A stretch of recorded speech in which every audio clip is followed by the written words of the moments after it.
excited to have you here. We'll be starting up in a couple of minutes.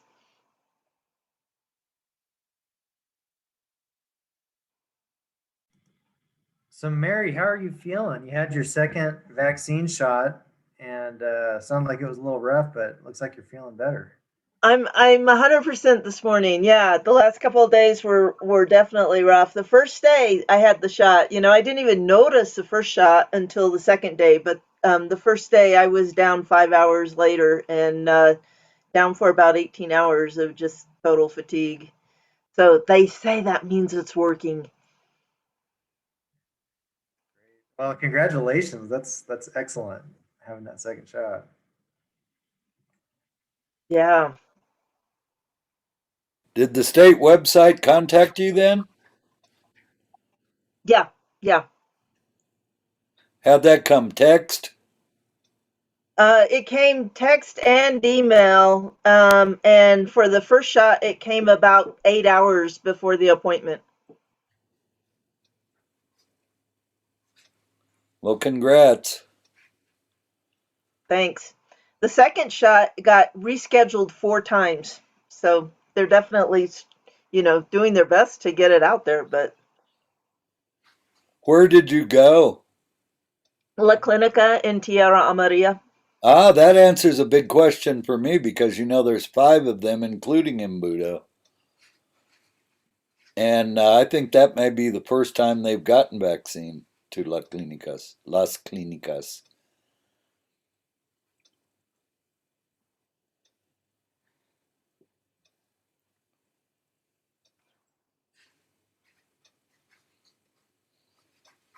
Okay, well, we're right at 10 o'clock right now. Jared, would you like to start recording? We're good to go with that. All right. Well, I want to welcome everyone to our first session of the 6th annual Rio Chama Congreso.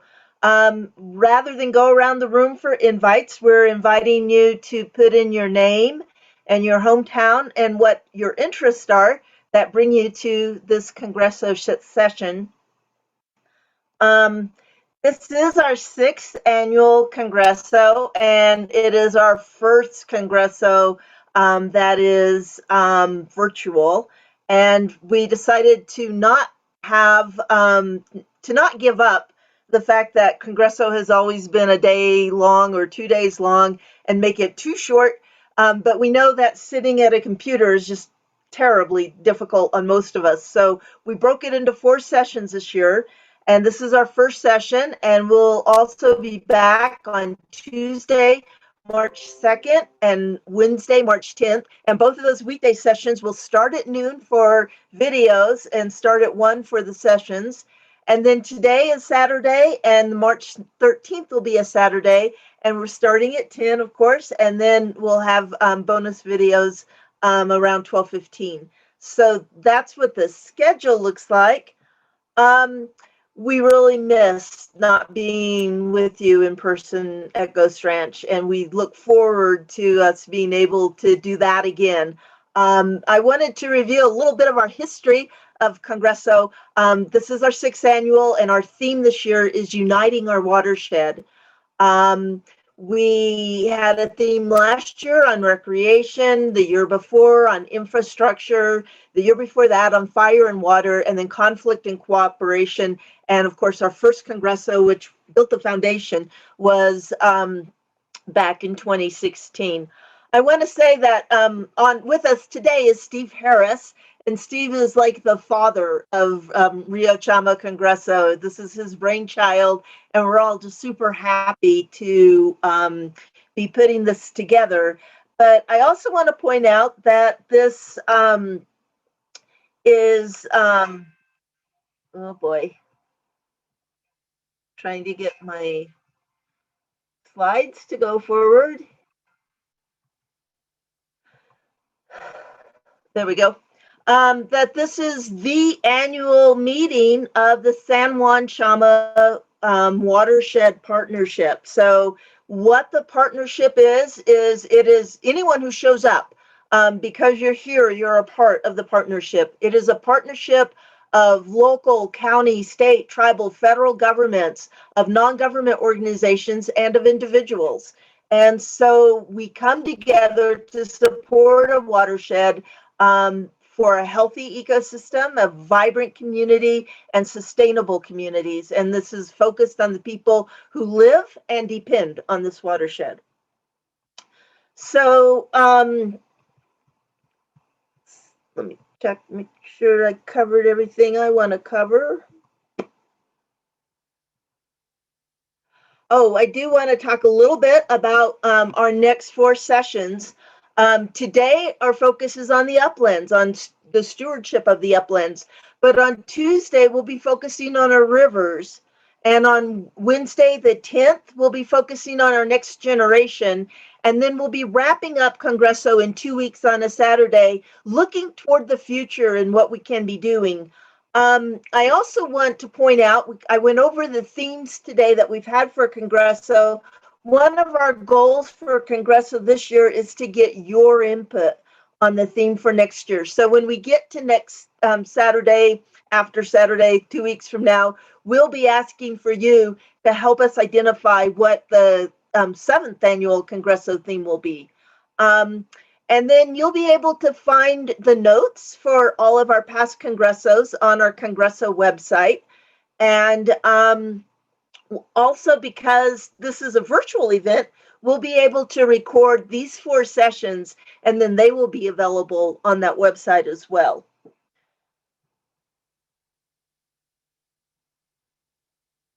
And with that, if you're ready, Lucia, we're ahead of schedule, but I think we'll just go ahead and turn it over to Lucia Sanchez. And what I want to say is I am so excited that we have Lucia with us today. I first met Lucia when she was a planner with the Rio County, and now she's working with the state engineer's office. But I think something that maybe we don't see in her public life is this connection that she has with the land. And when she starts talking about the ranch in the mountains, boy, it just puts chills up and down my spine. So we asked her to spend some time telling us some stories from that mountain ranch today. So Lucia? Good morning, Mary. Good morning, everyone. Can you hear me? Yes. Thank you. Good morning. My name is Lucia Sanchez, and I'd like to thank the Congreso Planning Committee for inviting me to speak to you today about my most recent experience implementing a water management and watershed enhancement project on my property located within the Carson National Forest in the Tusas Mountains of Rio County. As circumstances or fortune would have it, the Rio Tusas runs through my parcel. The Rio Tusas with the Rio Vallecitos form the Rio Ojo Caliente, which is a significant tributary of the Rio Chama, also a Rio Grande tributary. For many generations, my family and I have farmed and ranched in northern New Mexico. Like most rural children, I grew up at my parents' side, or shall I say, under their careful watch.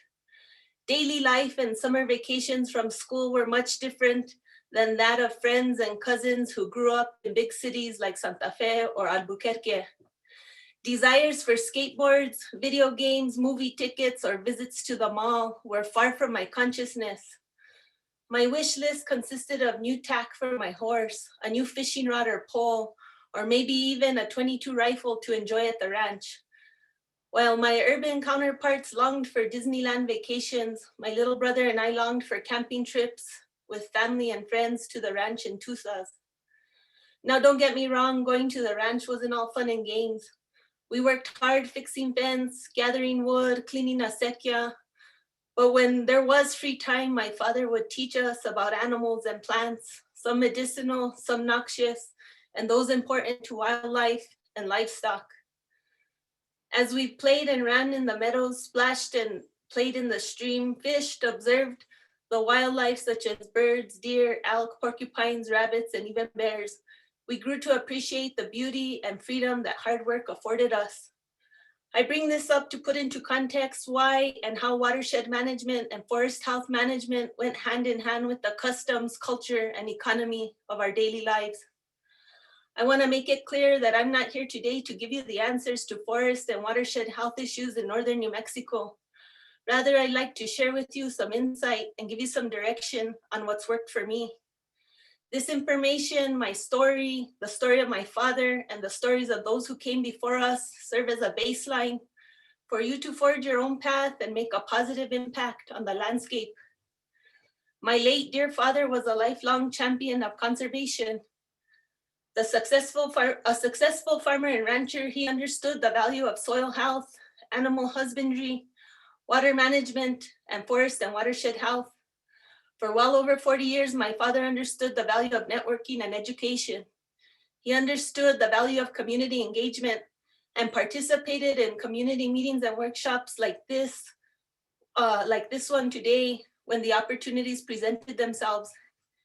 Each time walking away with a new idea to improve the farm and ranch. Some were wild ideas like purchasing an electric fence system for cattle rotation when mother wanted new doors or windows on the old adobe house. Imagine the grief he got for that expense. That particular ranch improvement occurred over 40 years ago.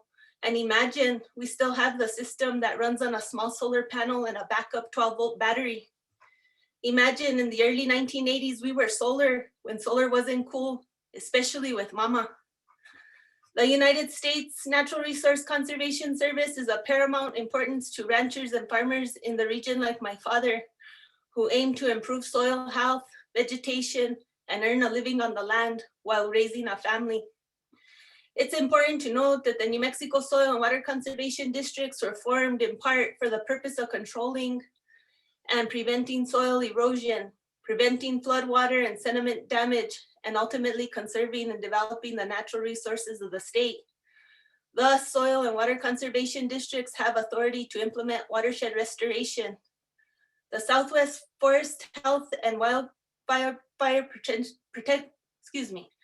The Southwest Forest Health and Wildfire Prevention Act of 2004, which was established to reduce the risk of wildfires and restore the health of fire-adapted forests and woodland ecosystems in the interior American West, further demonstrates the importance of this policy. So in about 2016, my father began learning about a fairly new program of the NRCS, the Regional Conservation Partnership Program, or what would come to be known as the RCPP for short. He ultimately recognized the need to thin a very dense section of our ranch in Tusas. A diverse mix of tree species existing there include Engelmann and blue spruce, white, corkbark, and Douglas fir, ponderosa and limber pine, and aspen. Upon completion of our project, we would find a maple tree as well. As seasons passed, getting intensely hotter and drier, we were able to dodge the potential for a catastrophic fire situation at the ranch. Understanding that watershed management is of paramount concern, particularly for communities like mine that are dependent on surface water, my father signed up for the Rio Chama San Juan Regional Conservation Partnership Program. And the goals in his proposal were to increase the quantity and quality of forest products by manipulating stand density and structure, to reduce wildfire, to improve forest health by reducing the potential for damage from pest and moisture stress. The prescription would entail mastication of 29 acres, removing primarily the understory of dead standing and deadened down. Hand thinning 6 acres of steep slopes with half-acre patch clear cuts in the areas of aspen to foster regeneration would be part of the plan. No more than 5 patch clear cuts were done with the mastication unit, and no more than one in the hand thinning unit. My father saw the value in the timber and was concerned with the potential for stand replacing wildfire.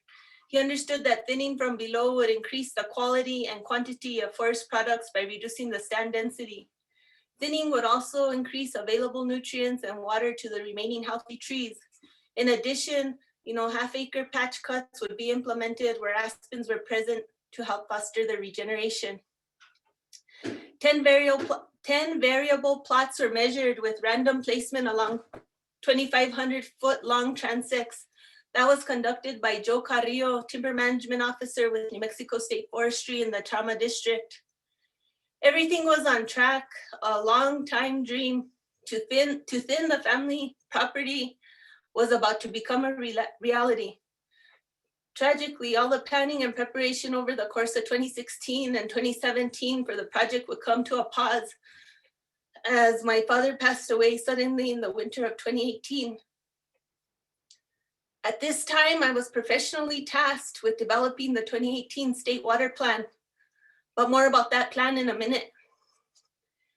So the East Rio Chama Soil and Water Conservation District would reach back out in early spring to me about the project he started. With local, state, and federal partnerships in place, I would have been a fool to not continue it. The project was ready for my commitment. The funding was in place, and I was left to decide whether or not to pursue it. I couldn't abandon the project despite my grief. The opportunity was part of a vision I couldn't easily dismiss.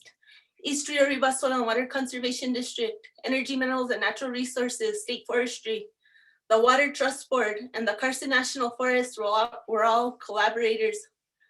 I'm glad I had the professionals at NRCS, Norman Vigil and Edward Romero, and those staff members at the East Rio Chama Soil and Water Conservation District were there to guide me. So I continued to pursue the project my father envisioned. Site visits for the bidding process were swift, so was the contractual requirements. A cost share of 90-10 was an incredible opportunity for someone in my economic situation. For the federal government to pay 90% and me only have to put up 10% of the lowest bid, that was just an opportunity I couldn't pass up. The lowest bid would win the contract for my RCPP project. When our technical advisor with East Rio Chama, Edward Romero, came back with the cost and the agreement, I jumped for my checkbook and I gladly paid the 10%. I now had skin in the game and was ready to excitedly proceed. Within a few months, the contractor, Edward, Forest Service officials, and I were ready to begin the project. In late August 2020 and early September, we were at the height of the COVID-19 pandemic. This project was safely and swiftly conducted and thus contributed to the economy at a very uncertain time. Many folks came to work at the ranch, of course, safely socially distancing. They were working, earning money, and contributing to the economy of New Mexico. As fortune would have it, late September dumped a freak snowstorm with 3 inches of snow just upon the completion of the project. Warm early October brought green sprigs of grass to the newly treated forest floor, and then bam, again late in October, we were hit again with 14 inches of snow. January and February of 2021 has brought us even more snow in the Tusas. In fact, today, if you look at the drought monitor report, the Tusas Mountains are in the best conditions statewide. While most are in exceptional drought, we are only abnormally dry. In the fall of 2020, my experience in watershed management took on a whole new meaning for me. We talk about resiliency, stewardship, and smart water management.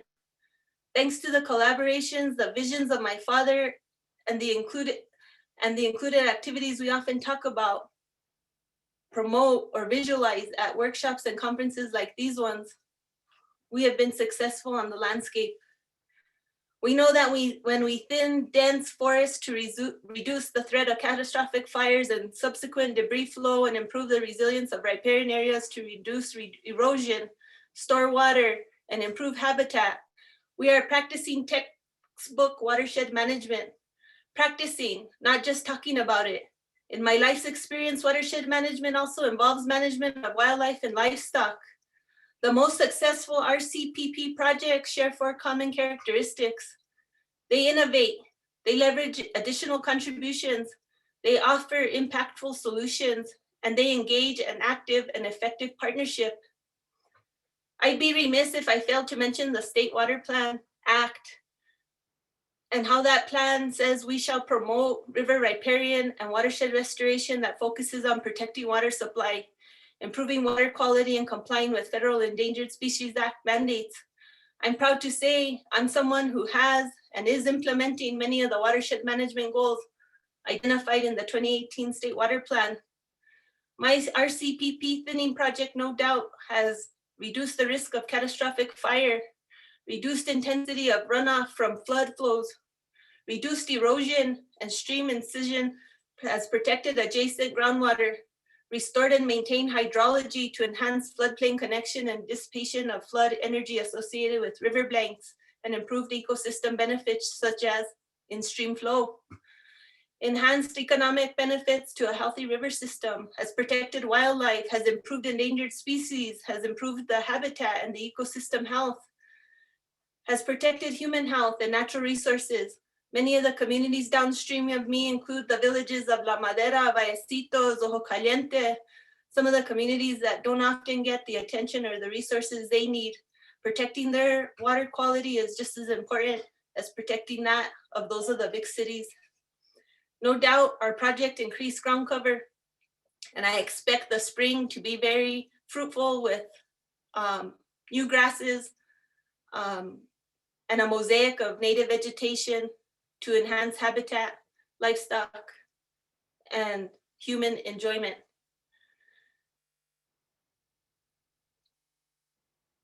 No doubt there's still research that could happen based on this simple project. This project has been completed on the landscape with mastication and hand thinning, but what we'll study and learn from it is not yet known to us. We will continue support as a private landowner, studying the effects of climate change and the conditions of this portion of our watershed. How will our project impact the flow on the Tuzas and water supplies downstream? So with that, when it comes to water and land management issues, private landowners like me have to use available information to prioritize project and implement strategies. You have to figure it out for yourself. No one's gonna force you to do something or learn something you don't want to. Now it is my hope that you enjoy, learn, network during the Congreso, and then get out there, be bold, implement your project.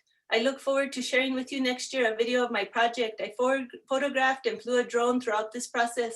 Stay tuned. And like my dad used to say, vámonos, let's go. Thank you.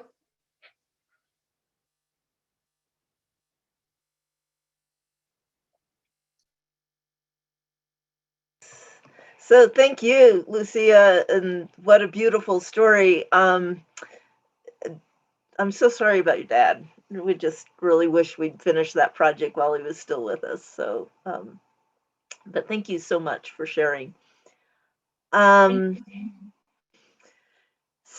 our next program is something that we do at Congreso every year, and that is to look at the upcoming fire season and to get a feel for what we might be in for. So I'm going to share some slides. And as I point out to you all each year, these are on a website, the Southwest Coordination Center Fire Seasonal Outlook. And when you go to that website, on the right-hand side is where you find this presentation, and it gets updated. And I was talking with Rich Naden, who is working on the next update, and he says it will be up on Tuesday. So we're looking at the February 2nd set of slides, but if you want to get an even more updated, but he says it hasn't changed much, outlook on Tuesday, you'll be able to get online and check this out again. And let's see if I can figure out how to forward. Okay. So one of the trends that we're seeing, and one of the reasons that it's hard to talk about fire seasons in terms of, say, acres or number of fires, is that when we're looking at fire, we have different kinds of fire. And so one of the things that we've seen way too much of in the last couple of decades is this catastrophic fire, the crown fires, the fires that are kind of outside the range of natural variation. But more often these days, we're beginning to see more acres and more fires where fire is in burning in more of a natural role, and the effects of that fire are more beneficial. So looking at this graph, the green would be more beneficial acres, and the red would be those outside the range of natural variation fires. And this graph hasn't been updated in a couple of years. Last year, the trend was that we did not see as many of the managed fires. We did not have the ability to try to encourage fire on the landscape because of the COVID-19 pandemic and our desire to really try to minimize for the year the amount of smoke that was in the air, since other folks were having you know, lung issues, and we didn't want to be confounding that. But I think overall, what the goal is to see less red on the line, more green on the line, which will, and bigger lines, which will get us to a healthier overall ecosystem.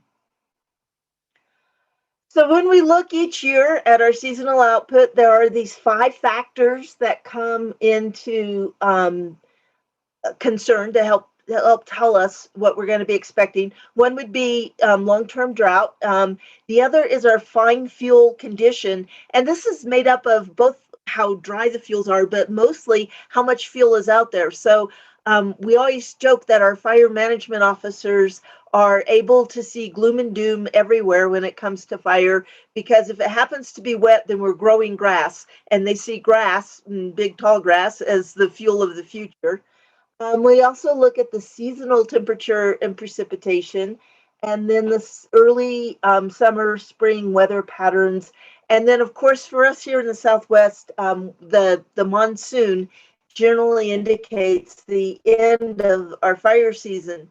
And for those of you who have been living here the last couple of years, you know we haven't had monsoons for the last couple of years. And so we also didn't really, especially last year, have an end to our fire season. We were still fighting fires in November and December. And so let's get into what this year might look like. So as we look at drought, you know, the word is that we have been in a drought, and that this drought is continuing. The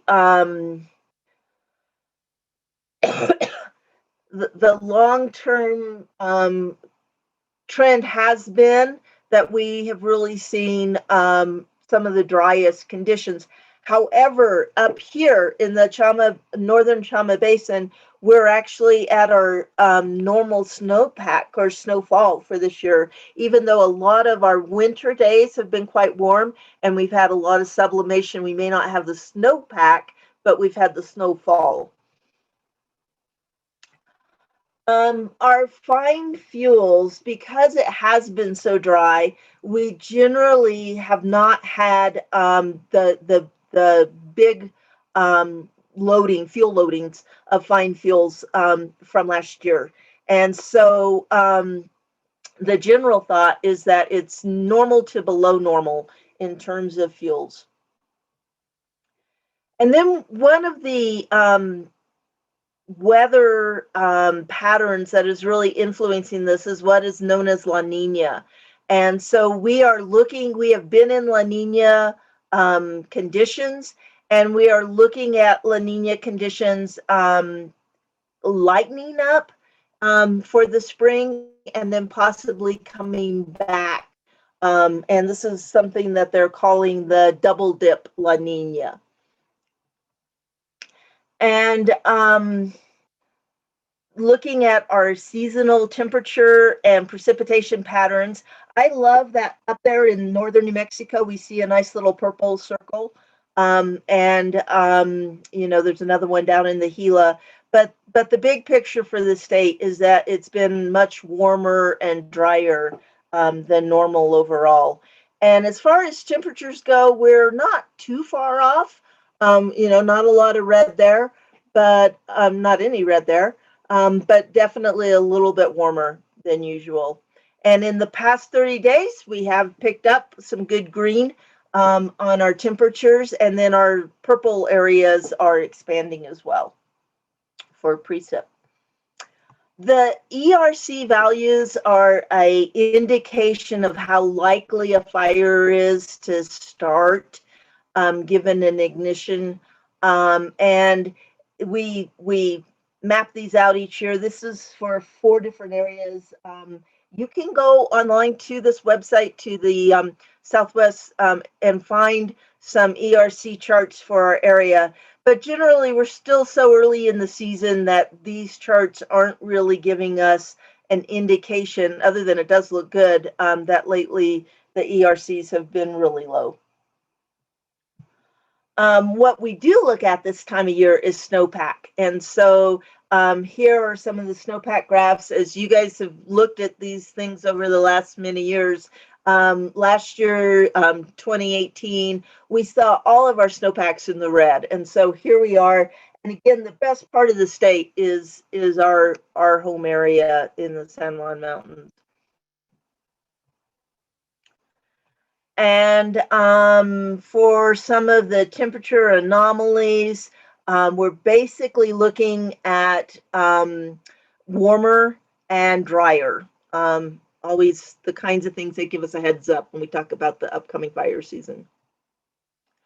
But the good news is that there may be a weather pattern for the later winter, early spring to mid-spring that will pick up some moisture for the area. So it's likely that it all depends on the jet stream, but it's likely that we may get another good flush of some snowstorms for the rest of this winter, which will certainly help our fire outlook.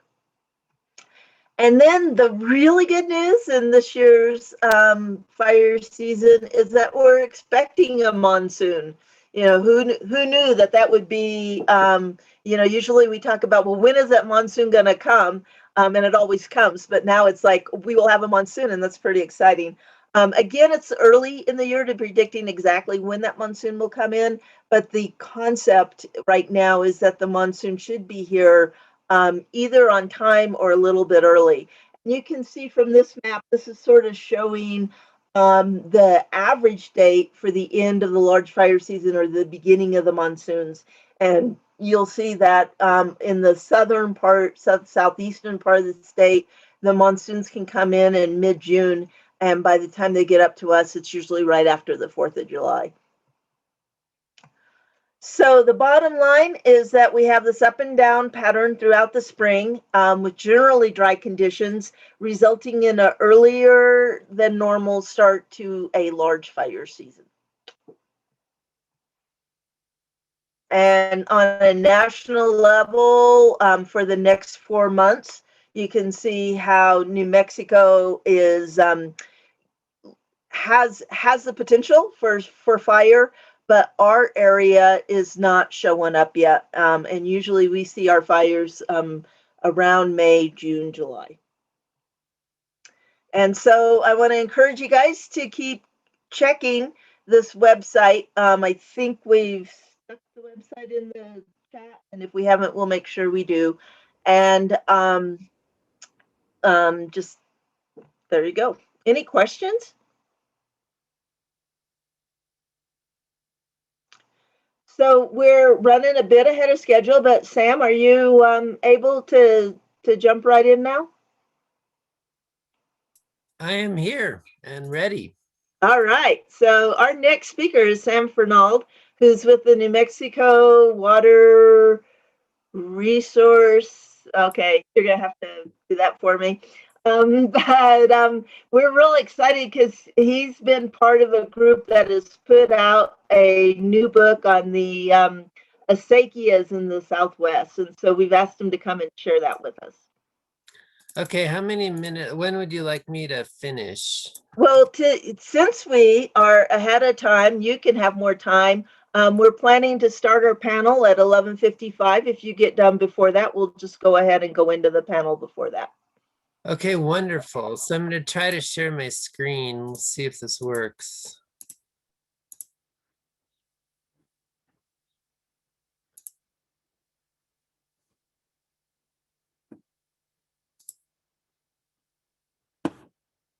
Can you see my screen?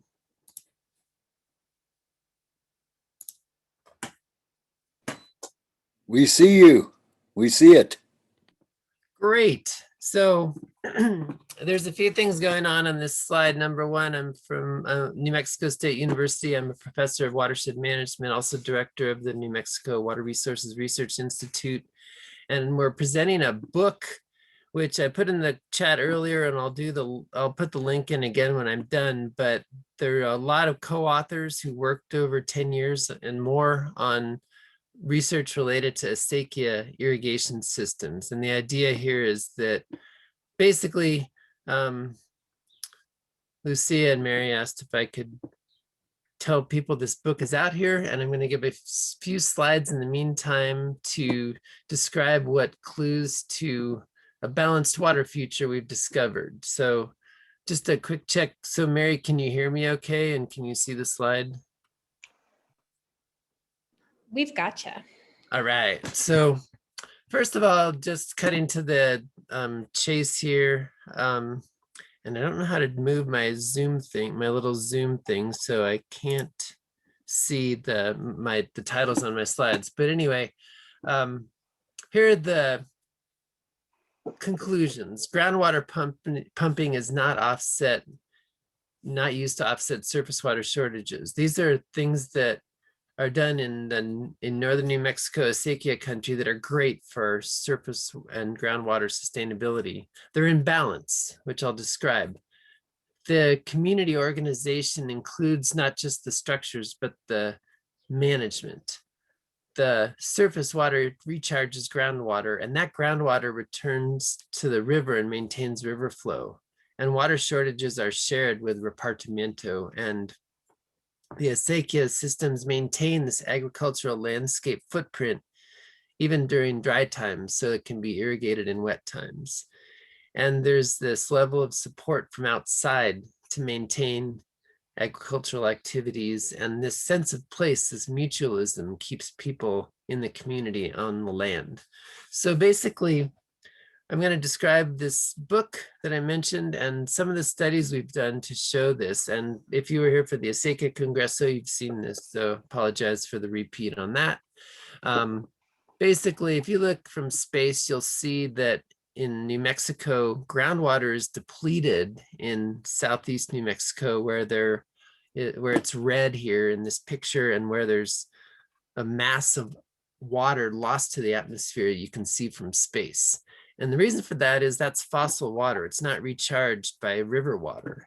And if you look at an example well in green here, the groundwater has just been declining over time. But if you look at the Rio Grande aquifer system that's recharged by the river running through it, we have a different situation. Well, here in the southern New Mexico, this is just showing Elephant Butte in wet and dry times. And this shows the same thing graphically. The blue line shows storage, and during the drought of the 50s, there was less storage, and now we have low storage. And the red line shows releases, and we have low releases downstream for irrigation.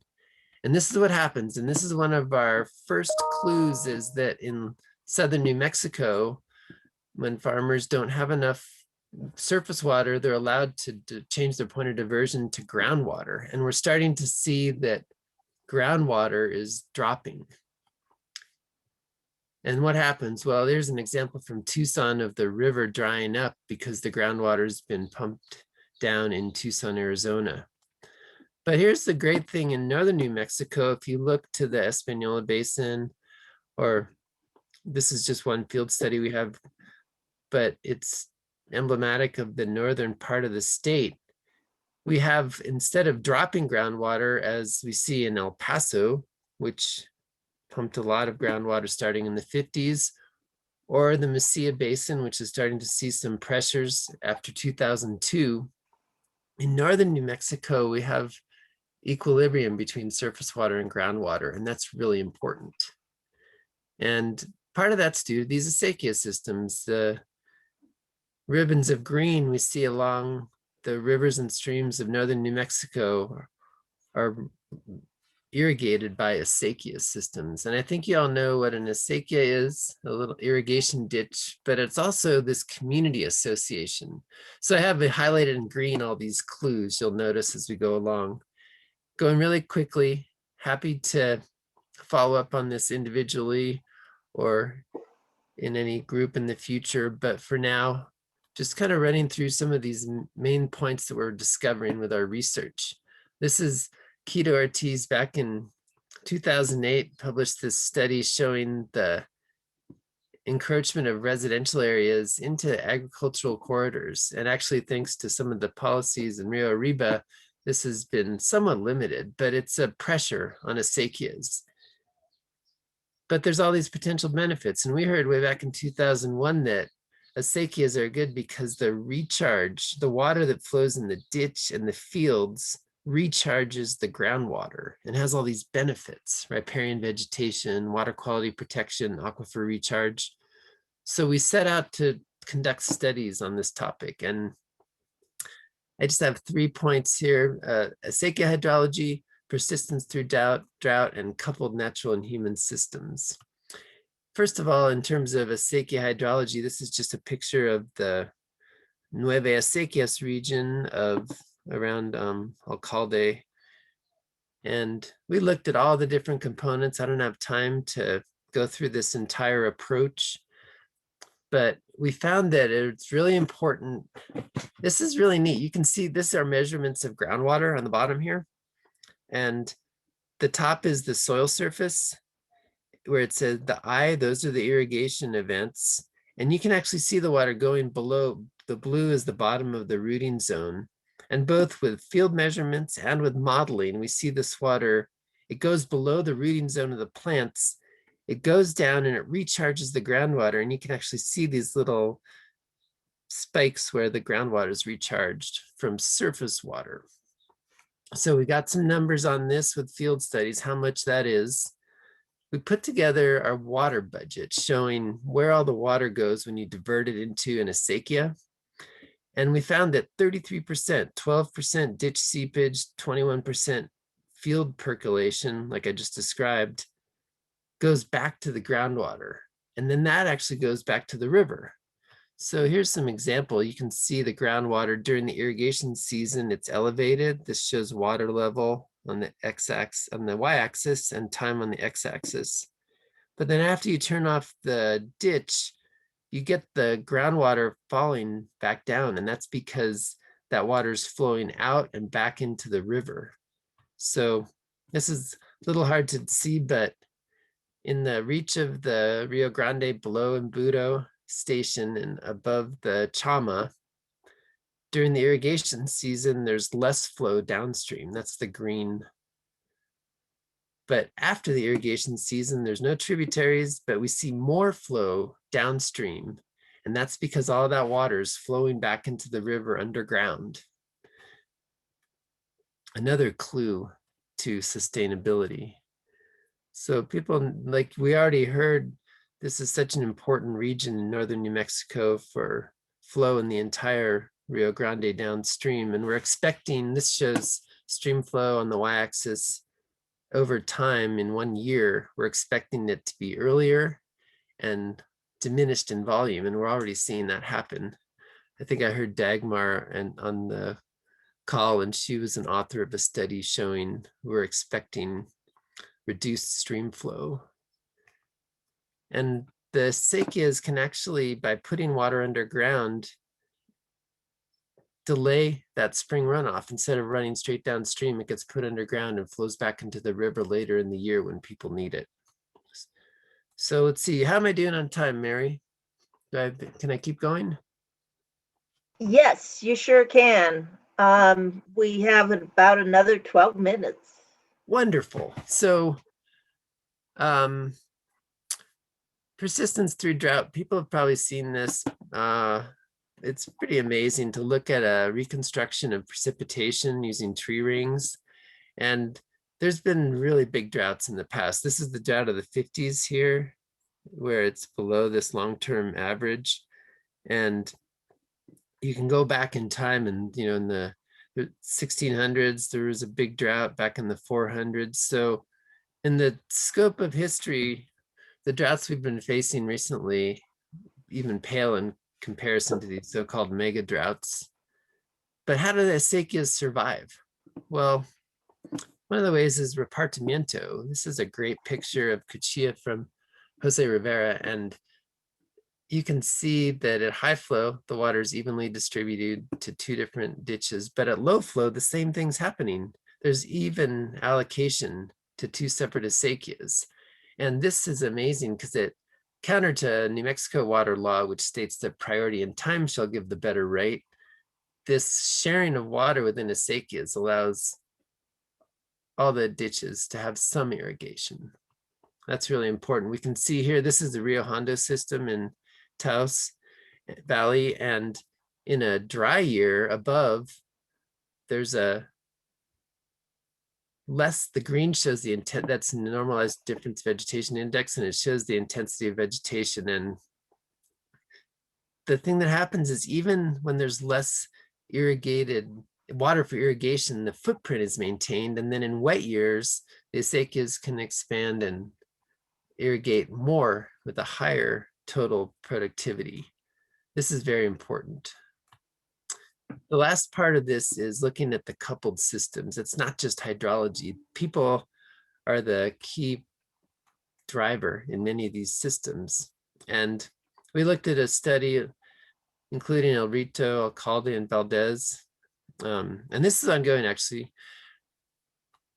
We see that there's really important connections between the community and the upland watershed. And this is just a depiction of some of those with both the surface water and the groundwater. And we did some modeling. We went to the communities and said, okay, here's our picture of how we think this works. And let's talk to the mayordomos and parciantes and talk and see how this really works, and then put it in this model. And we found out the essential variables: water, economy, ecology, and this kind of social, moral economy aspect, which is the sense of place. We looked at things like the livestock, and this is really interesting. We found that in terms of livestock, the availability of winter feed regulates the number of livestock. So valley farming and upland grazing are tightly connected. We even heard that about the ranch and the farm from Lucia. So irrigation water availability appears to regulate livestock and upland grazing. And we have published papers and chapters in this book that I cited that represent basically support every one of these conclusions. We found that external income enables continued agriculture even when on-site farming isn't the main source of income.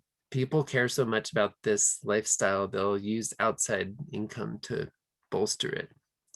And I think this might be my last slide, but this is way back from a survey that showed connection to land, water, and community. It was one of the most important perceived contributions to acequia resilience. And that's really important. That is not included. It's a really important feature that's not included in hydrology models. So we're trying to model that. And then, of course, I already went through these clues. So when we're talking about, I don't know if managing uplands, if acequia irrigated landscapes fall in the upland category, but this really active management of the landscape with this is, I think, what underlies all these clues, is this understanding of the system and managing it to adapt through wet and dry years for long-term sustainability. And again, you can, well, thanks to everybody who's involved. And I'll put that link to the book that you can access freely on the web in the chat. And that's the end. All right. Well, Sam, we have some questions and some discussion going on in the chat. Oh, wonderful. And so, Rich, do you want to come on with your question and ask it? Yeah, sure. Hey, thank you so much for this Congreso and for Lucia kicking it off, and for the great information. You know, I'm just, you made a comment about Rio Arriba County policy slowing down the development of ag lands, you know, and I just wonder if you could riff on that a little bit. I know you're not a policy person, maybe you are, but what can municipal, like local and county governments do to essentially keep water in our rivers? Because that's what's happening. Right, absolutely. So I am not the expert on this. We had Alfredo Montoya was one of our participants in our study, and he kind of was the media or the intermediary who told me a lot about it. But in essence, by having policies that reduce the subdivision of agricultural land and maintain that agricultural footprint, it's better not only for agriculture, but for the water resources, like you just said. I don't know, do you want to elaborate? I don't know if Lucia is Lucia, yeah, maybe Lucia, still you can on. put on your ex county planner. How did are you there, Lucia? Yeah, Anyway, she might may be not taking be a break. there, but she is an expert on that. And that policy just limited basically turning the agricultural corridor along the river into residential area, and was really important for long-term water resources, which is what we were focused on. I see Lawrence has got his hand up. Yeah. Hi, Go Sam. ahead. I just have a quick question. It was really good to hear that in northern New Mexico that there's an equilibrium between the groundwater and surface water. I actually ranched for 30 years north of that in the San Luis Valley on the San Antonio River is where my base property was, and there isn't equilibrium up in the San Luis Valley because of all the irrigation wells that are up there. Right. And I was wondering, is in the study and stuff that you were citing, do you find that there's any effects of the amount of water that's in the Rio Grande because of all the pumping that's happening in the San Luis Valley? Yeah, I mean, so of course the Colorado almost has its own separate water budget. Above Lobatos, they're use most of the water, and there's some that is required to be released downstream. And we have some other people on the call who probably know more details about that. But I think related to your question, what I think is critical is there is so much pumping in San Luis Valley, and we don't have that going on in northern New Mexico. I think it's a huge value for the resilience of the entire system is that we haven't turned to pumping groundwater.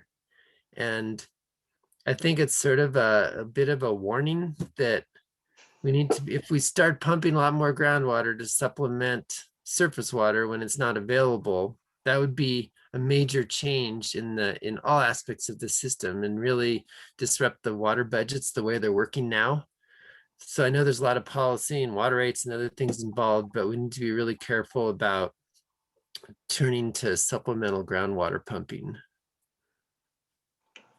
Wow. That's really great for us to be able to, I mean, that's kind of what we have a partnership for and why we have Congreso, and, you know, for us to, as a community, embrace lessons that we can learn from our neighbors around us and things that we can do to keep our own watershed resilient and healthy. And so really good information shared today. Really appreciate that. So, Hey, Mary. yeah. So I wanted to ask Sam if you believe, I know you don't have data from the Chama Valley, but do you believe that the system in the Chama Valley, particularly the Abiquiu Valley, kind of mimics this same set of processes? Yeah, so my understanding is that there's a lot of recharge of the alluvial aquifer, fluvial, river aquifers in that area. We don't have any specific studies that can give you like the published, Right. peer-reviewed results, but I think that a lot of those same things are supported just by the irrigation and the surface water recharge of groundwater. And I also just wanted to note for Lawrence's sake that Craig Cotton, who's the Division 7 engineer, Division 3 engineer in the San Luis Valley, is going to be on Tuesday talking about how they're addressing reducing pumping to kind of bring the groundwater surface water system back into balance. So I think you're on that panel also, but Craig's going to be on at 1 o'clock or about 2 o'clock on Tuesday to talk about addressing this. That's And really Steve is important. plugging our next session of the 6th annual Rio Chama Congreso. So thank you, Steve, for that. And it's interesting too that we were a little which place do we put Sam? We want him to come and we want him to talk about, do we put him with rivers or do we put him with upland? And I think he did a really good job of helping us understand that we're so related. It's so that it's so hard to separate the health of our rivers and the health of our uplands. And so I think we've got you in the right space though. Yeah. All right. Okay, thanks a lot. Thank you. Thank you very much. And we're going to move on to a panel discussion now, which we're going to be talking about how we reach out and help private landowners managing their land. I'm going to start off and share a little bit about the initiative that we've had with the San Juan Chama Watershed Partnership. So let me share this screen. It's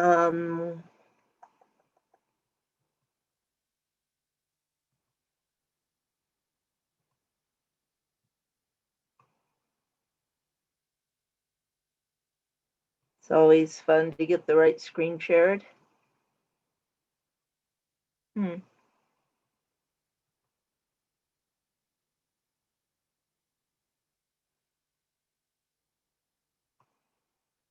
are you all seeing Private Land Stewardship Initiative on the screen right now? We sure are. All right, thanks, ladies. Okay, so I don't want to steal the thunder of all the speakers who are coming after me, so I'm going through my slides really fast, but I wanted to give you an overall idea about where we're going. So a couple of years ago, we thought about what can we do to really increase the pace and the scale of working with private landowners in this region.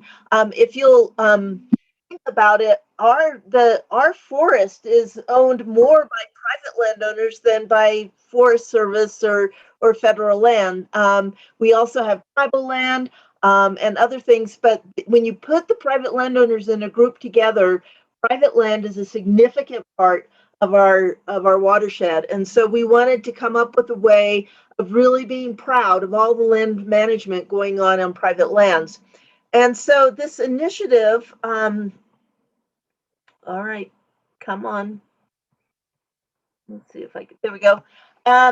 Was to create this coordinated approach and pull together resources that would support landowner projects and really work at an effective scale on the landscape so that we weren't just in a shotgun approach working with a few landowners here or there, but that we were really working with landowners in a focused way in different focal areas. And so there's a lot of different elements to this. One is forest management planning, prioritization for our landscape goals, bringing in the funding for implementation, and then the implementation itself. And so one of the things that we've done with our forest management planning is that we have gotten a FARA grant to create a land management plan website, which will help the smaller landowners develop a management plan online. And so this is going to bring a lot more management plans into the area. Nick will be talking about management plans with us today. We also, in terms of prioritizing our landscape goals, we've been doing a lot of work that Caleb and Paige will be sharing with us. And then when it comes to funding, a lot of our partners have been bringing in some great funds. Norman will be talking to us about the RCPP. And then one of the things we're pretty excited about is for Forest Service lands, the 232 cohesive strategy has brought in some funding for this collaborative forest landscape restoration program. So this is money that will be going down on the Forest Service lands, but it's good leverage for us to get funding to go down on the private lands adjacent to these projects. And when it comes to implementation, most of my energy gets focused on what we call hazardous fuels mitigation, but there's so much other work that needs to be done out on that landscape, including wildlife habitat improvement and water quality improvement, and really bringing our fire management capacity to a head. One of the things that's going on right now in our state legislature is a bill that's been proposed to help private landowners use fire on the landscape in a way that provides some support for those landowners. And we also have right now 2 grants, Water Smart and Catalyst, that is helping to fund this program. So I just wanted to give a shout out to those 2 programs that have been helping us get some of this work done. And so with that, I would like to ask, I gotta make sure I go in the right order. So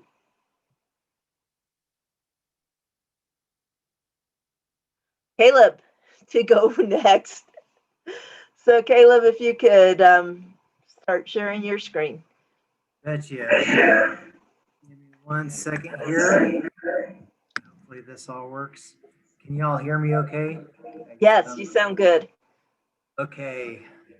So I'm going to talk about spatial planning for the San Juan Chama Watershed Partnership. Thanks for all that introduction of some of these background topics that are going on. I think it's a really exciting time to be working in this region, just the variety of different land management jurisdictions.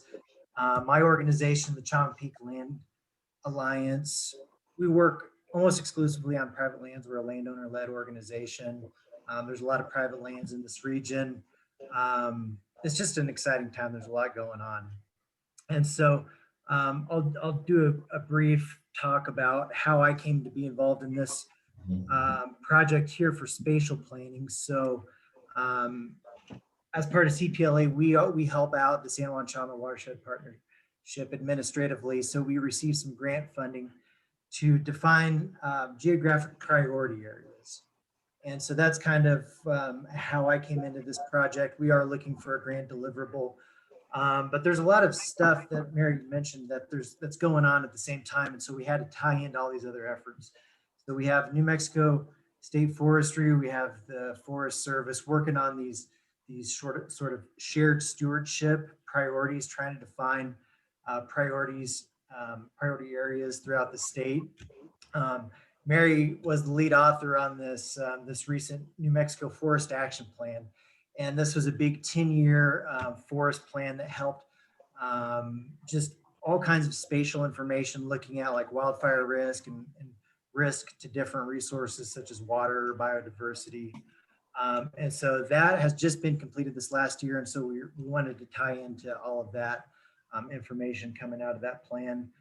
Mary mentioned the CFLRP, the Collaborative Forest Landscape Restoration Program. So there's these different sort of watershed groups at different levels looking at priority areas.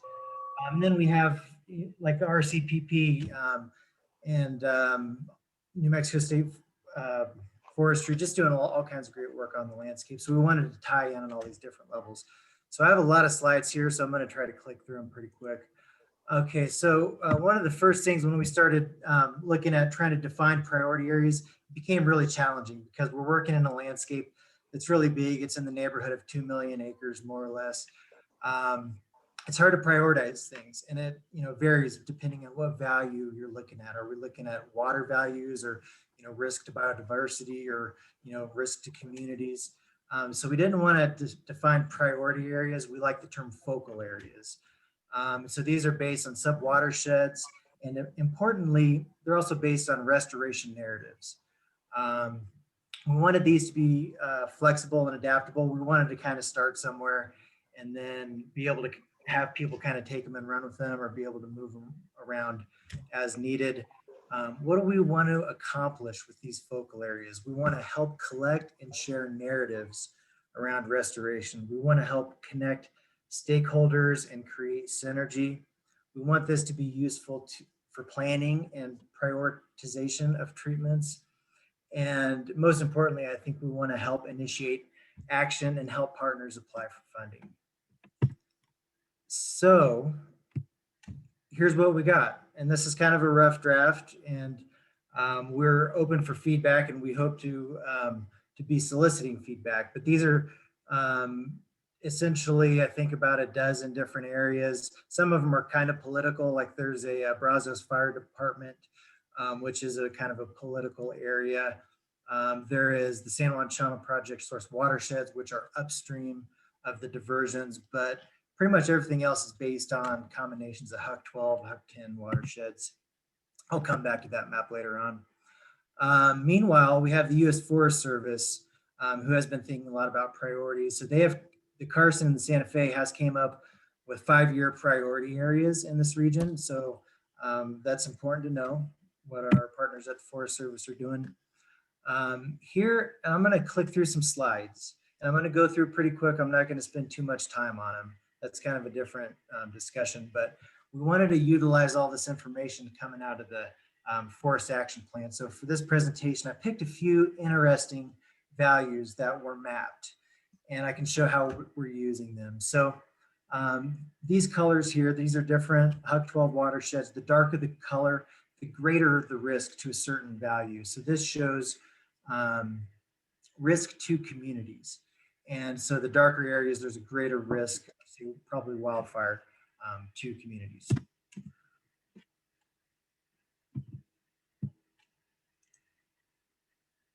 Okay, here's another map. This shows risk to water resources. And Mary can tell you how they came up with this stuff. I don't know exactly how they came up with it, but they have their ways. TNC did a lot of the work here. I think they did a really good job. Here's another map that shows risk to biodiversity. So see, these guys are doing a lot of the work of sort of prioritizing different values. Here's a map that shows threat of wildfire burn severity to the region. And these little black polygons are these different focal areas. So gives you kind of a rough sense of some of the threats we face for wildfire.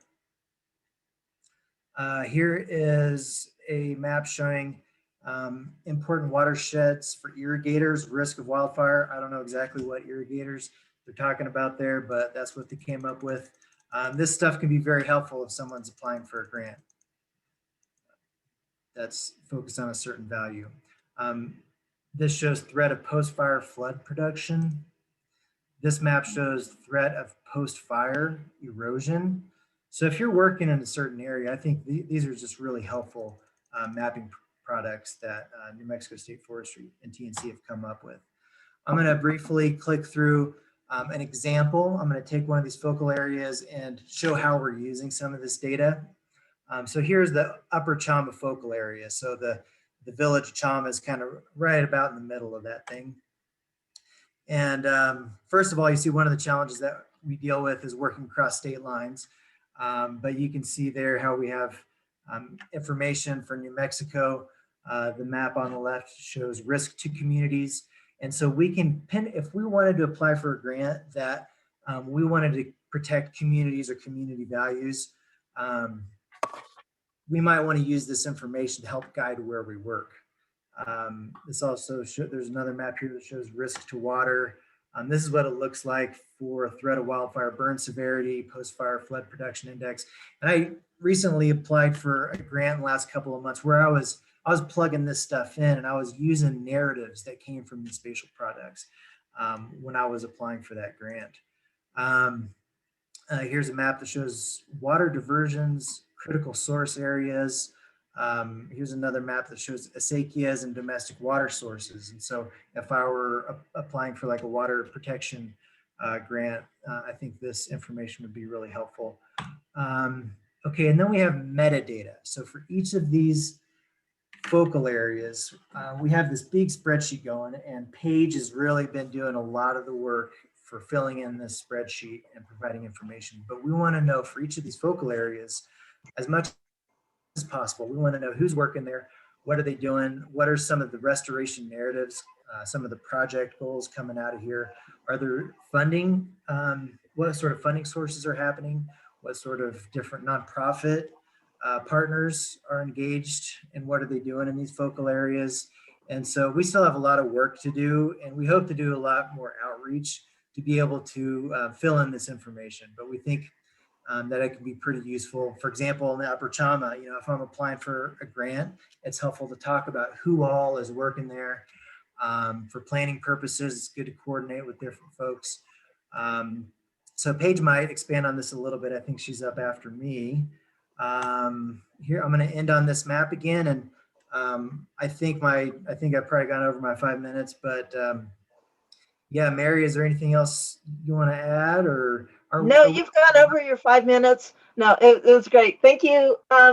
And we are inviting people to join us in 2 weeks after Congreso. Instead of having a video session, we're going to have an input session on getting everyone's input on these focal areas and information and stuff like that. So we invite you back in 2 weeks to hang out after Congreso, where we'll be pulling up all these maps and talking about them. So thank you, Caleb, and we'll move on to Paige.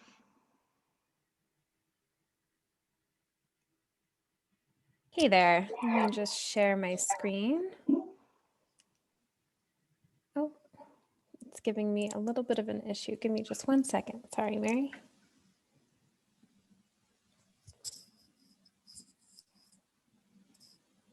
Sometimes Zoom updates and it decides you can no longer use things. If you need me to pull up the spreadsheet, just let me know. Yeah, that might just be a little bit quicker, but I want to show this other thing as well. My apologies all. It worked just earlier today.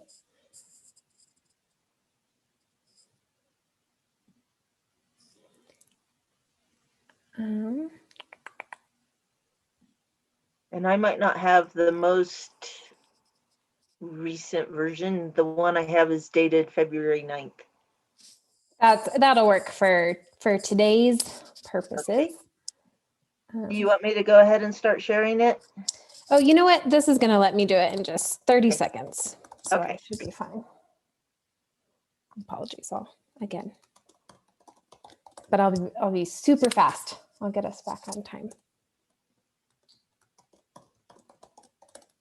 Meanwhile, we have a question in the chat about where the maps will be available for folks and if they'll be publicly available. So as we're in the draft process, we don't have the maps posted, but once we feel like we have a more complete picture and we've gotten a lot of feedback from folks, we do plan to have our focal area maps as well as the focal area information available on the San Juan Chama website, which is sanjuanchama.org.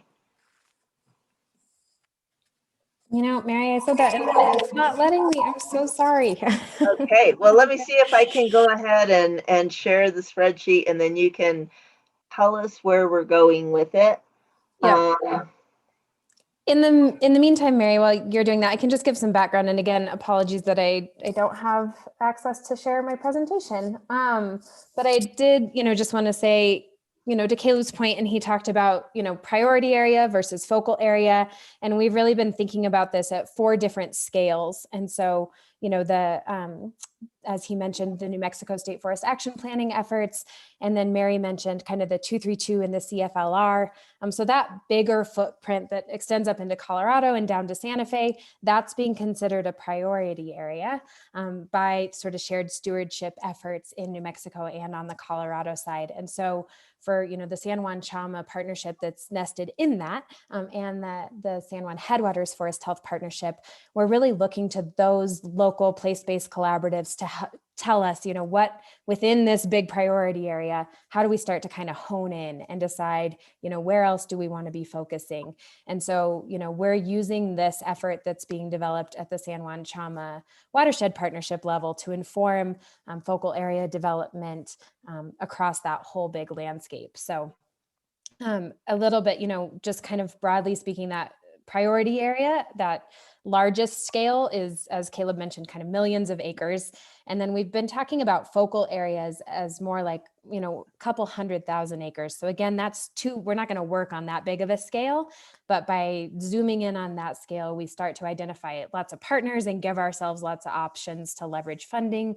And then we're using this spreadsheet that Mary's got up to kind of hone in on okay, within that focal area, what are the projects? How are we going to zoom in on where we're going to work? And we're using these descriptions and the opportunities to help us do that. And so as Mary's showing, we've started to collect some draft information for the focal areas that we've identified so far. And as Caleb said, those are very much draft or working. And then perfect, Mary. And then within each of those focal areas, we're, zooming in even more, and we're asking what work has been completed or is planned, and getting some of the details about that work. And the goal here is that we start to develop a shared understanding of, what's planned, what's happening in the immediate future in the kind of 0 to 3 year timeframe. What do we want to make sure we're looking toward and initiating planning and partnership building for the 3 to 5 and 5 to 10 year timeframe. And so, as Mary and Caleb mentioned, we've started this effort just working off, the partners who are part of this partnership, inviting feedback from the larger 232, and then we're having some targeted sessions. So, we sat down with the San Juan the Soil and Water Conservation Districts. We're hoping to have follow-up working sessions. Thanks so much to Claudia Reynoso and Norman Vigil for that. And then we've also worked with a couple of our Forest Service partners. We're going to convene nonprofits, and we're working individually with tribes and pueblos to get their feedback. And then on March 13th, after our final Rio Chama Congreso session, our goal is to invite anyone who would like to provide feedback for a little working session. We'll do some tough, but it works, virtual mapping together, and looking toward the future of, where do we want to be thinking about, and get your feedback on these. Again, we very much see this as a collaborative development process. So really appreciate you all, and apologies again that I couldn't share the screen flop, but.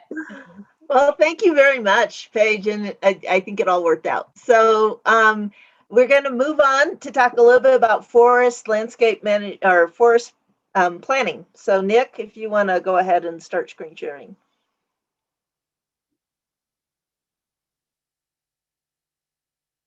Hey everybody, my name is Nick Dolachek, and I'm the president of Dolachek Enterprises. We're a forest management company, and worked over the years and decades with Mary, forestry company, working with Chama Peak Land Alliance, Paige, and just really interesting information here today that all kind of ties together. So as you can see on this first slide here, basically on the left-hand side of the screen, that's an unmanaged piece of mixed conifer in the Southwest region. And then below it is a managed piece of forest.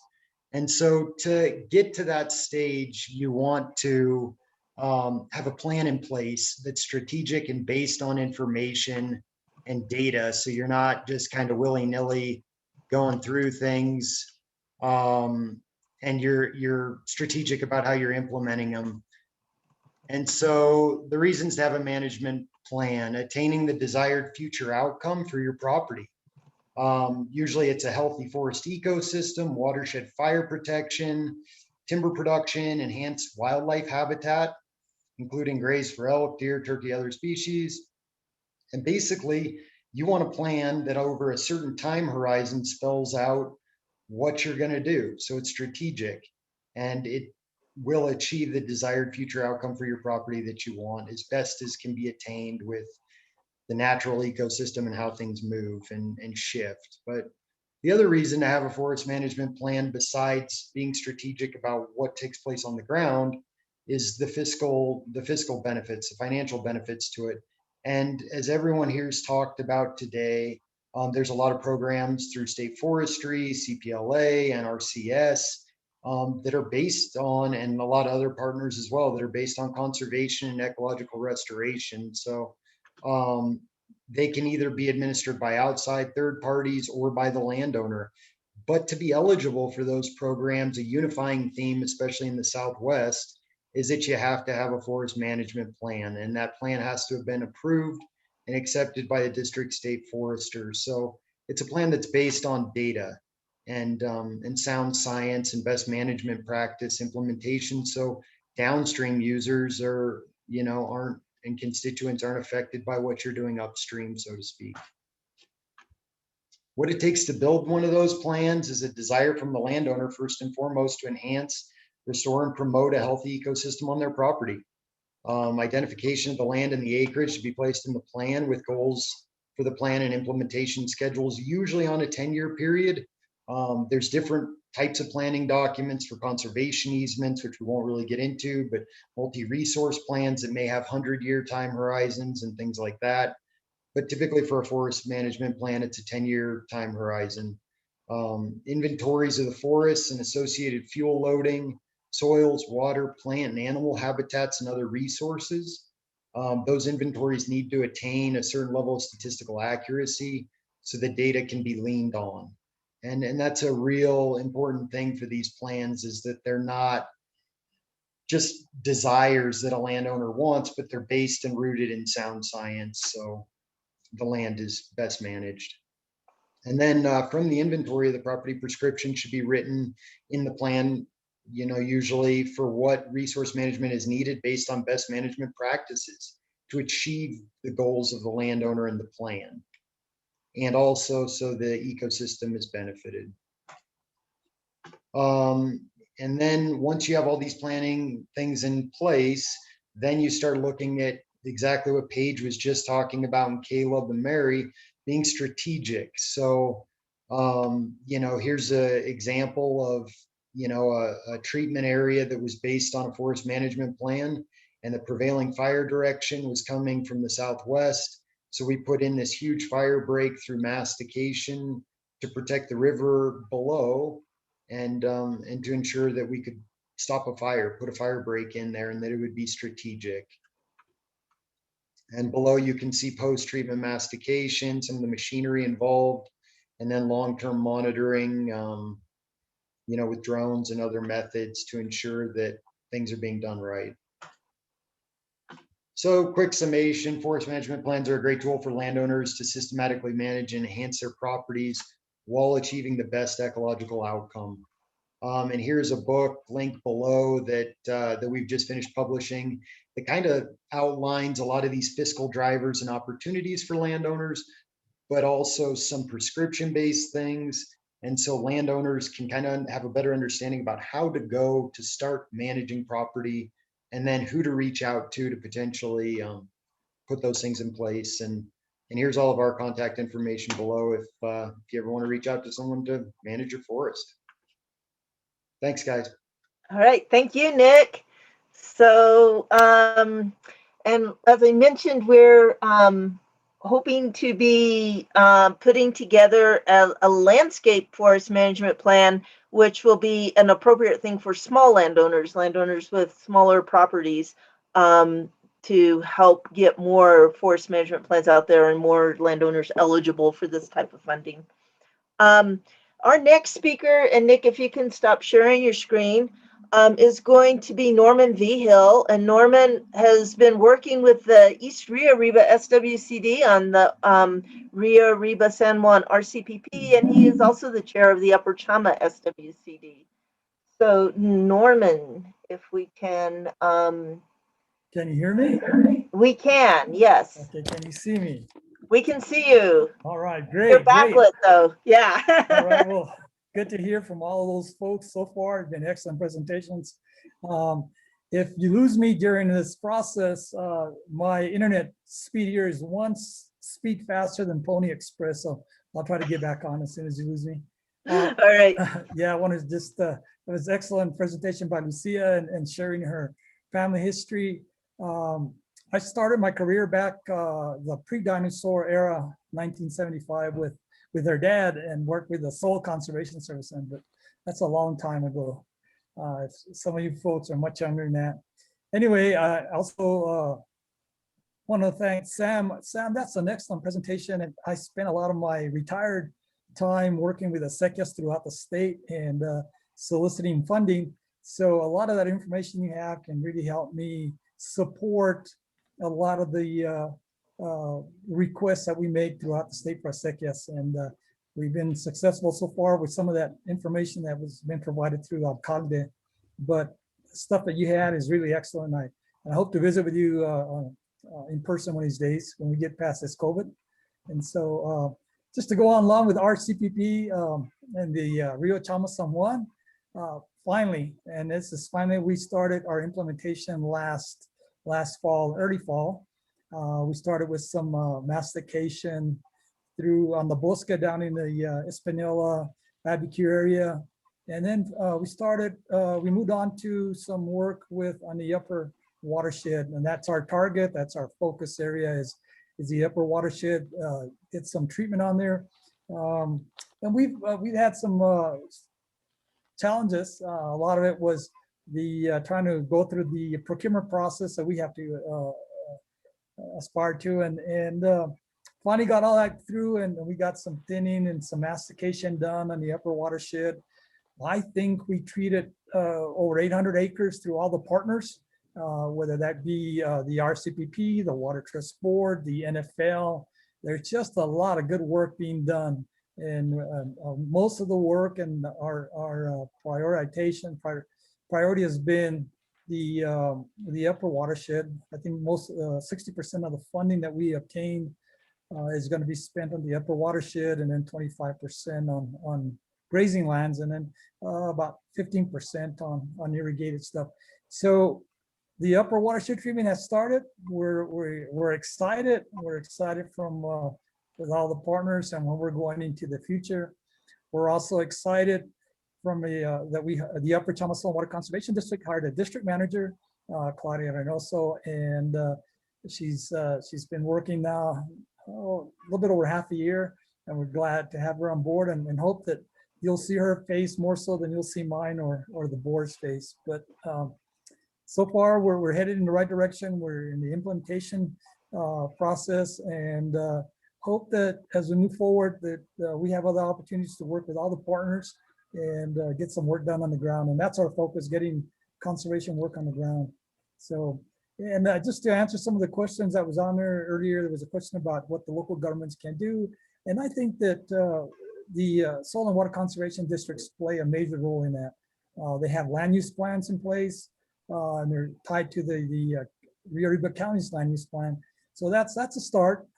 They can always be updated, amended to reflect the current times in the future. So I'm not going to take any more time. I think I just want to say that we're up and running, and expect to spend the rest of the dollars. We spent probably $1 million out of the $4.2 million that we acquired, and hope that we get most of the work done this fall. And if we have anything left, we'll move over into 2022 and complete our project, and then look for other opportunities with all the different partners. Thank you. And if you have any questions, write them down, chat, jump in, whatever we have to do. Great. Thanks. Thank you, Norman. You guys will be applying for that again, right? Well, that's a good question, and we've been asked that over and over. And whether it's East Rio Arriba or Upper Chama, I think one of the districts will be applying for that funding.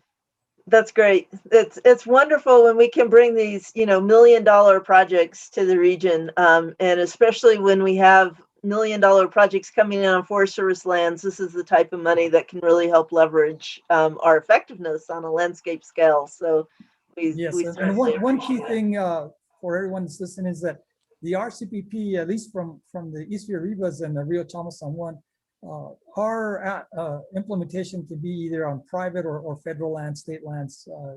We go across this land status, and it's kind of a key. We have allowed the Forest Service right now to spend their funds on their forest management implementation plans, and then we focused on the private. But as far as the grazing lands, we're conducting work, implementing work on both private and federal lands. and hope that it continues that way. And one last note, it wouldn't be possible without the partners. And that's a key to moving forward and having success in actually getting conservation on the ground. Thank you. Thank you, Norman. I just want to check and see if Jessica Johnson's on right now. I haven't seen her name, but I know some of us go a little incognito. And Lawrence, you're up next. So, and Okay, Jessica, if you're on, you can let me know by chat. All right. Thank you, Lawrence. Okay, I just want to share my screen. My presentation won't be very long, but let's see. Let's see. Are you able to share? Yeah, I think so. Okay.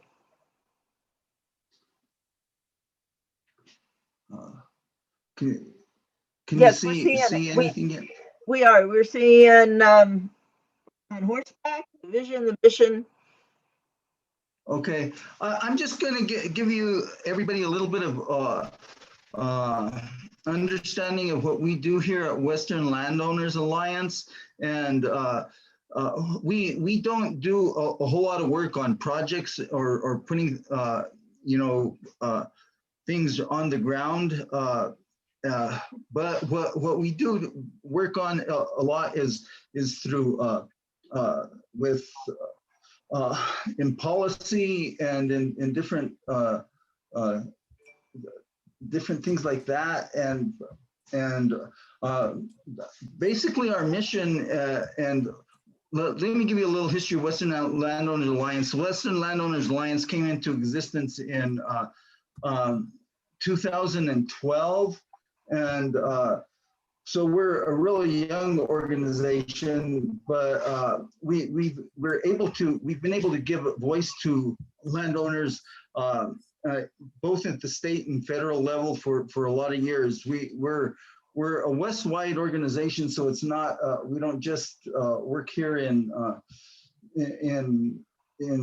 New Mexico, but anyway, and so when Western Landowners started our mission, and it still is a mission, is to Western Landowners Alliance advocates policies and practices that sustain working lands, connected landscapes, and native species.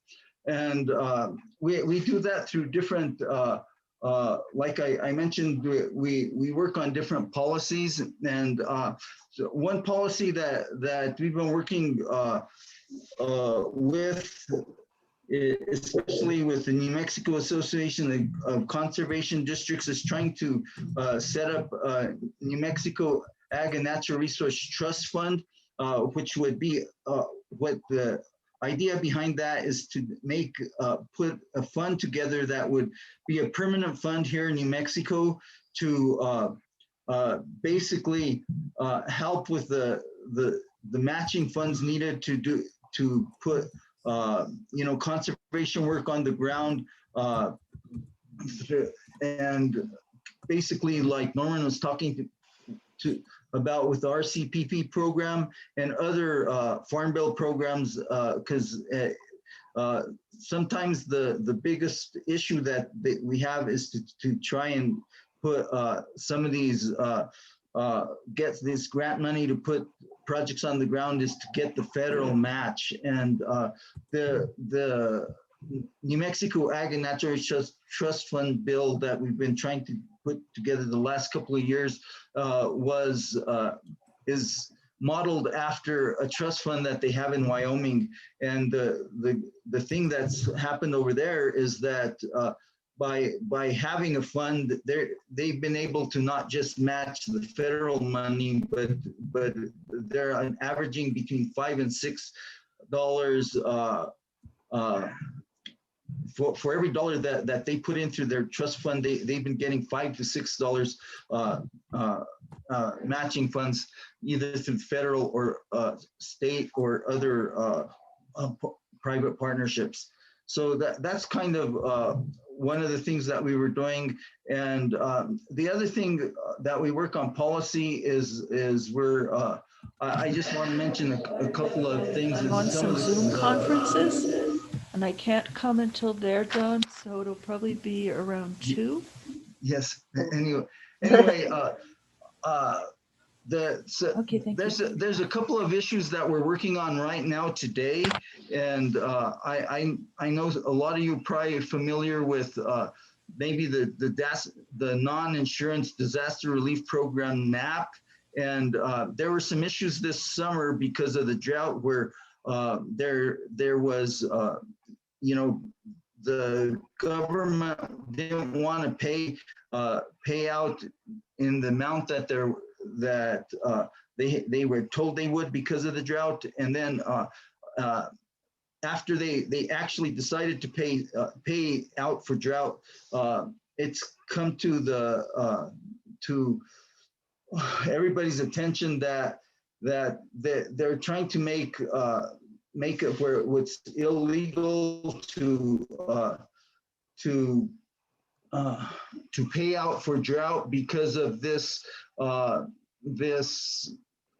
policy that's in the FSA handbook, where it's adequate water supply, and they're interpreting it that if people certify their land as being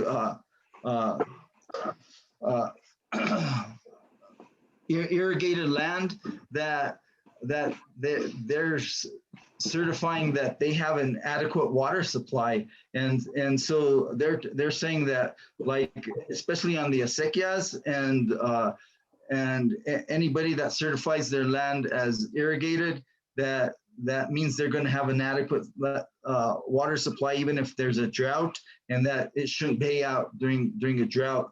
And since this program was enacted in about 2005 or 2006, it's always paid out the drought. I ranched for 30 years in the San Luis Valley, and I got paid through NAP for drought 3 different times. So this new policy, even though this what I have here on the screen right now is basically from the handbook and the adequate water supply, and what they're interpreting, and what we're doing right now is we have one staff person that actually works in Washington, and we're looking to see how we could get this language either removed or changed so that we don't have that issue. And so if anybody that that has had problems, especially this last summer because of drought with NAP program, we'd like to hear from you. So you'll have my contact information if you want to hear about that.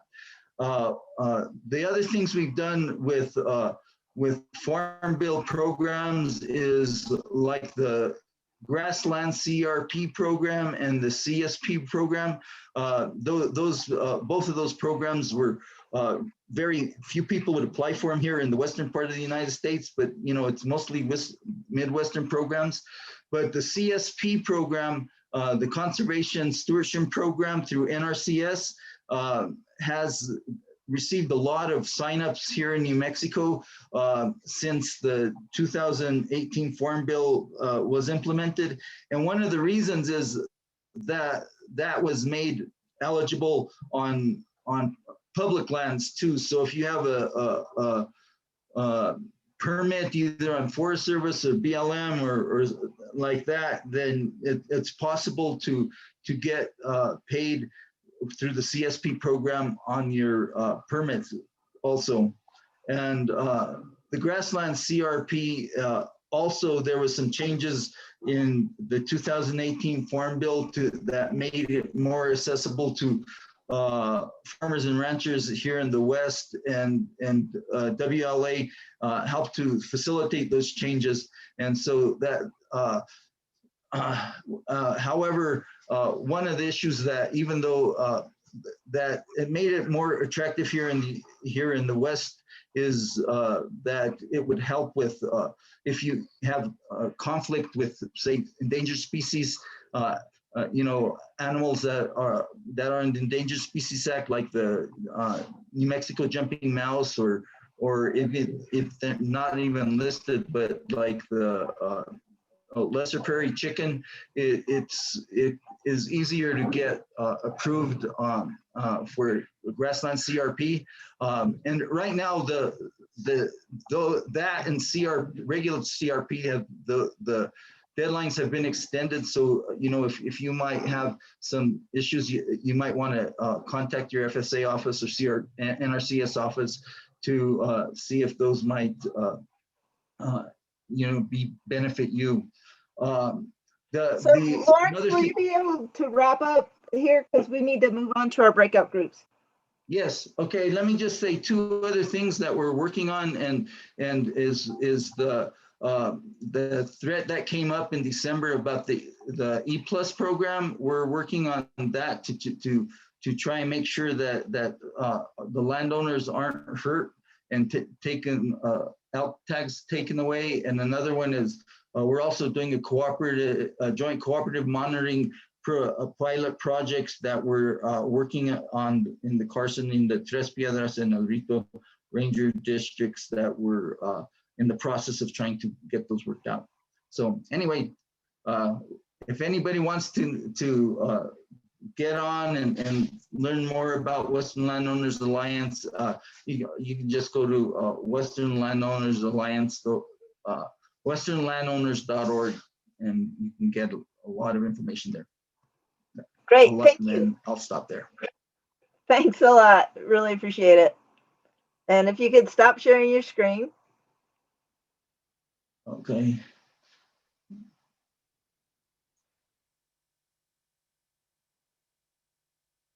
Oops.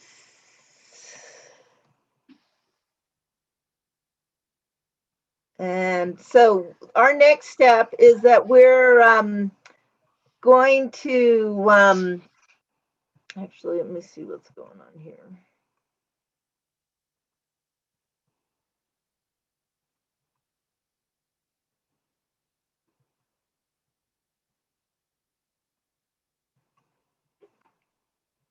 There we go. Okay, I'm going to share my screen.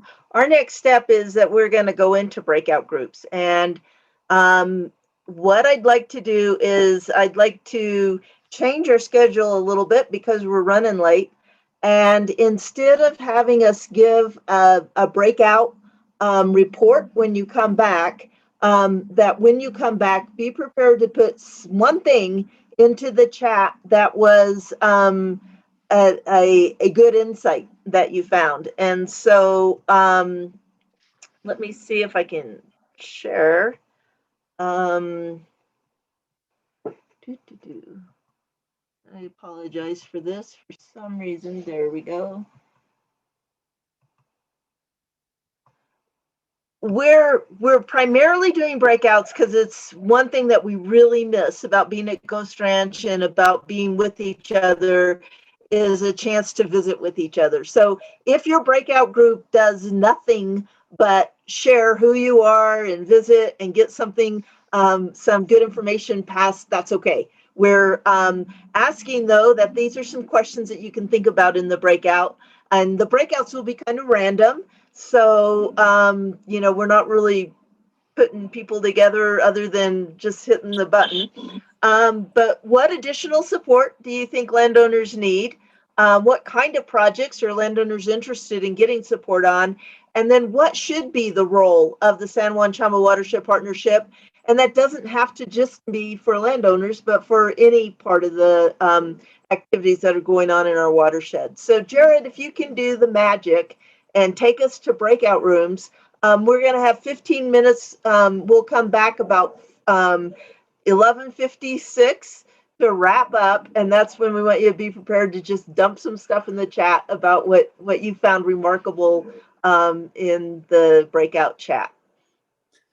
All right, sounds good, Mary. If you can hear me, the breakout room should be happening in less than 10 seconds. We're all going to end up in a different room so we can have discussions.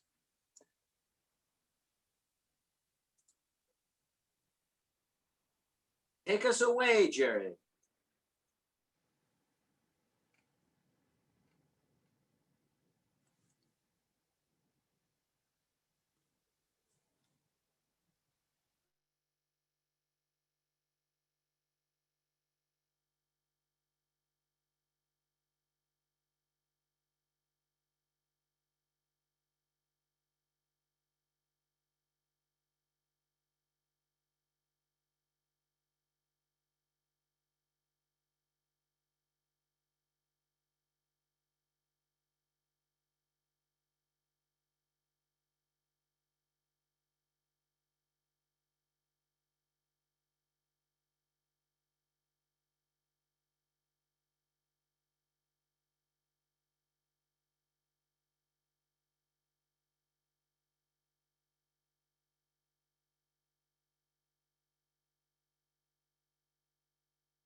Are we the first ones back?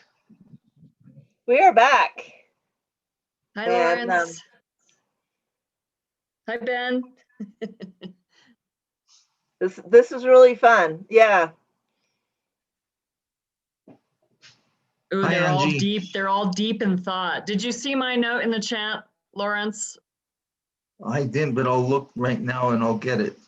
But Yeah, we're close to getting a meeting together, and I think we have some Tres Piedras guys actually interested after all, which I know you were Yeah. hoping for secretly.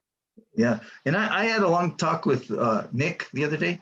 So yeah, it's real encouraging. Yeah. Oh yeah, we're gonna do it. It's just like who and where, now. Yes, exactly. James is all for it. So is there a date that you're thinking of for the Don't have meeting? it quite yet. It's coming though. We're coming. Okay, sounds So I good. guess we're putting our chat reports out. Yeah. Okay.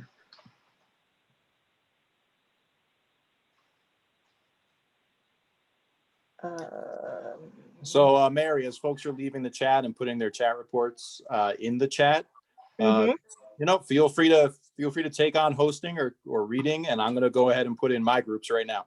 Okay, that sounds great. So welcome back, everyone. Thank you very much for participating in our first session of Congreso. And we want to invite you back. And am I sharing a screen right now that shows the next 3 dates coming up? You can use the same link that you to get in today. Our focus on March 2nd, which is a Tuesday, is on rivers. And we want to invite you to come at noon for some of the neat different videos that have been coming out about water. And then on Wednesday, March 10th, we'll be back to talk about the next generation, and not only about youth, but about technology and what's going on and how we move forward into the next generation. And then on March 13th, we'll be back again. That's the Saturday. And instead of having videos that day, we'll be following up with an opportunity for you to give input on these focal areas and activities that are going on in these focal areas. So we're pretty excited about the 6th annual Rio Chama Congreso in the sense of what we can do as a virtual event, but we're also super excited about the 7th annual Rio Chama Congreso, which we hope will have us back in person, visiting in the hallways at Ghost Ranch and going for hikes afterwards. So anyhow, again, I want to thank everyone. I want to give everybody time. We'll stay on for a few moments even after, we're going to stay on and we're going to start our video at 12:15. So there is time to keep adding comments to the chat. You also can go to the chat, and where the 3 little dots are, you can save the chat if there's a lot of links there that you'd like to get back to and to see what's going on. And then, like I said, it's break time. It's noon. And if you need to go get something to eat or some water or something like that, we'll be starting. The film is a film put together by our own Emma Kelly, and it is a virtual tour of the San Juan Chama Watershed, and you'll see a lot of the same voices and faces that you've seen today, explaining what's been going on in our watershed, and we encourage you to stick around. So what else do you have to do on a Saturday afternoon? It's super windy, right?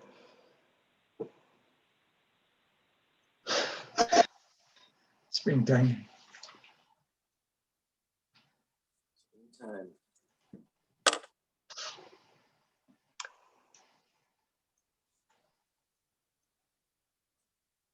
Well, I just wanted to, as people are here, I just wanted to acknowledge the organizers. There was a committee, and Mary was kind of one of the leaders, and Steve Harris of Rio Grande Restoration was really instrumental. And then, of course, amazing partners. Emma Kelly showed up, Dagmar.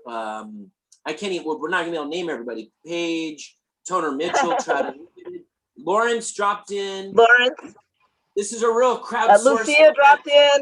Yeah, Lucia dropped in. it is a This crowdsourced event. This is a real partnership because just to, hey, everybody take a minute to realize what it takes to do things. This was a big partnership, okay?